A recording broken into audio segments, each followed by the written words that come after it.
Thanks for joining me tonight.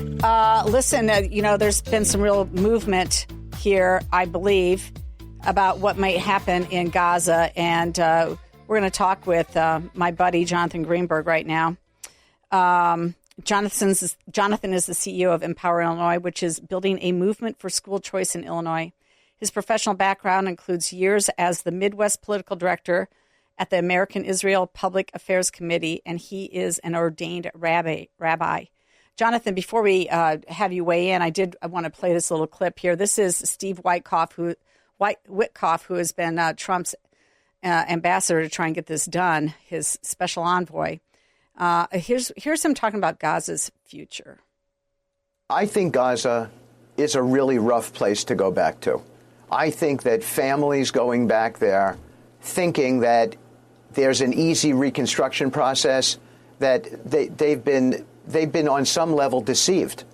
And I think that's part of President Trump's message, that we don't want people going back there being injured, being hurt, God forbid being killed because a building falls down on them inadvertently, or God forbid a child playing in the streets touches an unexploded munition and it explodes, and he loses his hands or his arms or any one of these terrible things that could happen. That's kind of the point. And I think that the president's solution is, how do we address where 2 million people can go? And I think the obvious answers are, in some respects, Egypt, in some respects, Jordan, but in some respects, other countries who have called us up and voluntarily said, this is a humanitarian effort. We want to help you. We want to participate in this humanitarian effort. Okay, so Jonathan, I mean, honestly, isn't this really premature? There's still 73 hostages apparently still left behind. They're piecemealing them out, and it's got to be a little bit infuriating for the families for them even discussing Gaza's future, given the concern about the hostages. It's terrible. Seriously, he put a ton of pressure on the Israelis before Trump's inauguration to cave and to agree to phase one of the hostage negotiations. He put a ton of pressure on them. He put a ton of pressure on them just in the last couple of days to get them to send envoys to Cairo to start negotiating phase two. And he's sitting there talking about, well, there could be unexploded munition. It's not safe for them to go. It's not safe for Palestinians to go back to Gaza because it's still run by Hamas, because it's still run by these maniacal murderers who are perfectly comfortable subjugating their own people, hiding behind their own people, forcing their own people to bear the brunt of 15 months of war while they hide in tunnels and steal all their food. That's the reason it's not safe to go back to Gaza. And Witkoff won't say so. So I'm not a fan. Yeah, I mean, honestly, and then apparently a total of 369 Palestinian detainees were released from, and we get 3 hostages back, or not we, but Israel gets 3 hostages back. I mean, I'm sorry, it seems a little bit like a lopsided deal to me. And I know people want to get their loved ones back, but apparently 45 of those 73 that are left are presumed dead. Yeah, the price has gotten better, for Gilad Shalit and whatever that was, 2000. Oh, yes. Yeah, I forgot about that. Like 1,000 or something, right? Over 1,000 living terrorists for Gilad Shalit. So at least the price has gotten a little bit better. But yeah, so first of all, we still don't know what the ones that I'm most interested in. Obviously, I want all of them to come out, but the ones I'm most interested in are the Bibas kids, those 2 beautiful little boys, Kfir and Ariel, who are now 2 and 5 and have been in captivity. We don't know for sure what their condition is, and I don't want to speculate, but I can't imagine it's good at this point. And their mother is still missing too with them. So, Hamas loves to torture Israelis. They love to use these people and the fact that Israelis care about them to torture the Israeli population. So, I liked what President Trump said the other day, that Israel should, just be able to go in and do whatever they feel like they need to do. I've said that all along, by the way, that what the U.S. should be concerned about doing is keeping the international community at bay and leaving Israel alone to do what it feels like it needs to do. Yeah, this does feel like it's a little bit too much of a meddling. Like, actually, I don't think it serves us well either diplomatically to get involved at this level. I think we should just be like, it's Israel's fight, and we're going to support them. But we're going to let them make the decisions on the ground because they're the best able to understand what needs to happen. they've had to deal with these folks now for decades, and they, I just don't know why we've gotten so involved at this point. Neither do I. If you figure it out, let me know.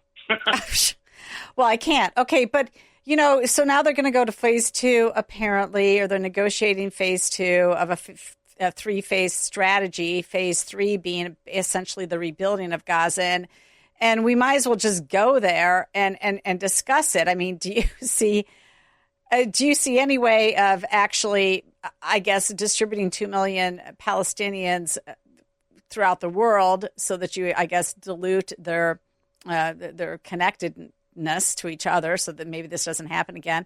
And is it realistic that Gaza would be taken over by another entity, including the United States?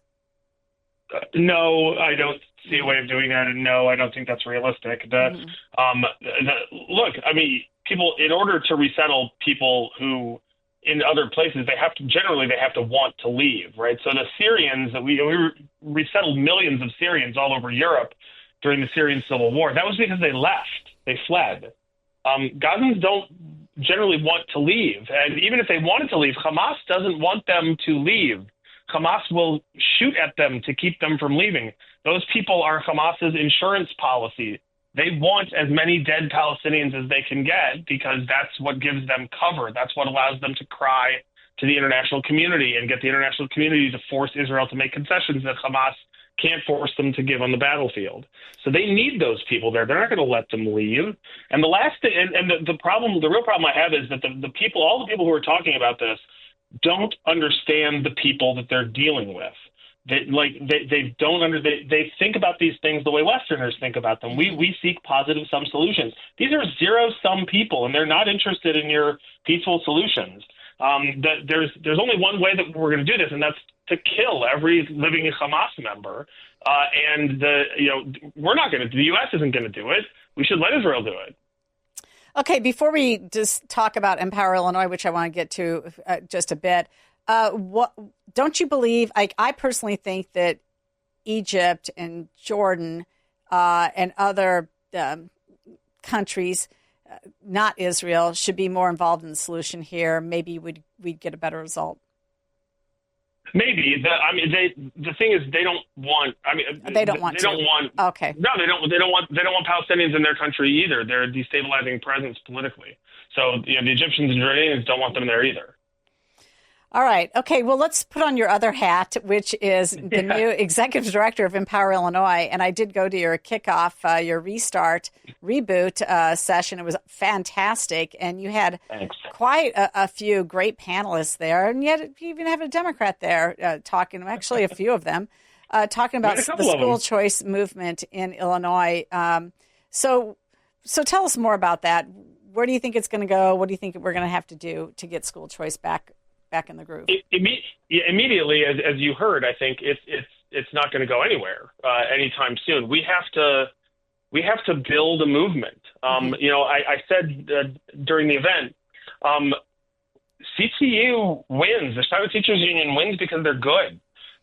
They're not doing anything really underhanded or nefarious or unusual in politics. They're just good. They out-organize us, and they're more committed than we are. And if we want to beat them, we're going to have to prove that we're more committed than they are, and we're going to have to out-organize them. I think that's possible. If you look at the polling on school choice, it's overwhelming. It's something like 60-40, 65-35. Illinoisans are in favor of school choice. Why do we lose? Because we're not as committed as our opponents are, and because we're not as well organized as they are.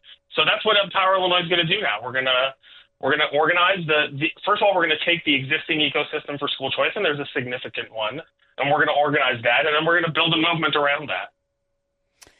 Well, and to some degree, the federal government will come in here and maybe help spur that movement. Yes. So do you want to talk about that a little bit?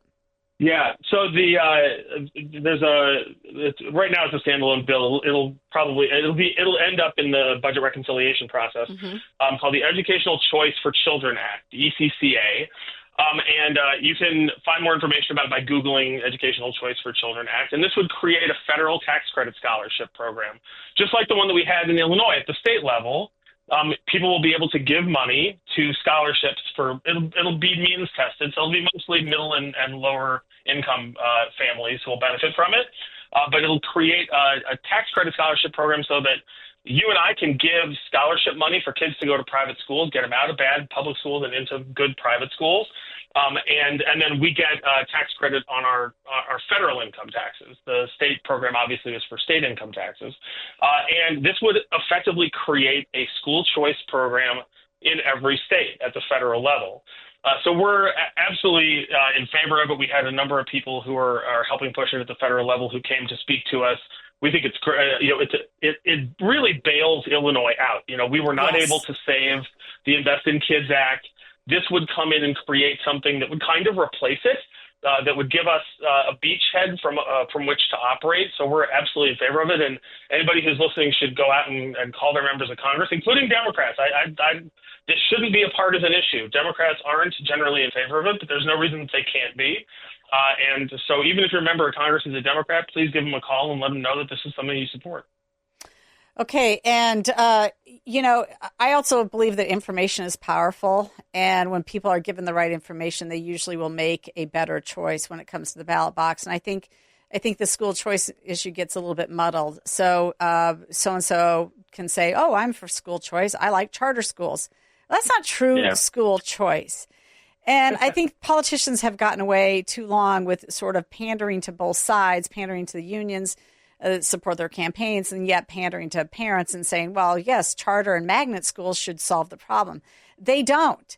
And so, working on the information front, there's got to be a lot more spent to inform people. And you know what my idea is coming out of your tell me if this is crazy. I think it's awesome.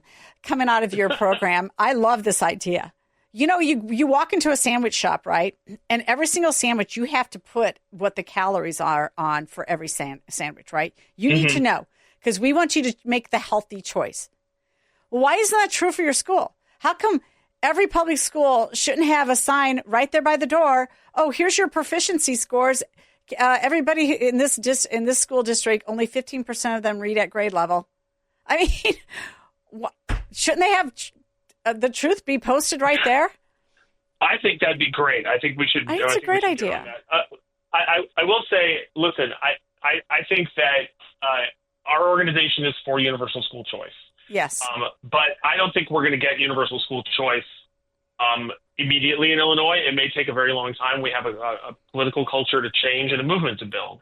So I will take expanded charters. I will take more magnet schools. To me, the answer is yes, and I want as many kids in the right school for them as possible. And that as possible for us needs to mean that, I want the big stuff. But until we can get that, I want as much of the little stuff as I can get. And we're going to organize ourselves for both things. We're going to make big asks and take on big fights. But when we can win battles by building coalitions, we're going to do it. Sounds great. He's Jonathan Greenberg, the CEO of Empower Illinois, and also Midwest Political Director for AIPAC. Thanks so much for joining me tonight.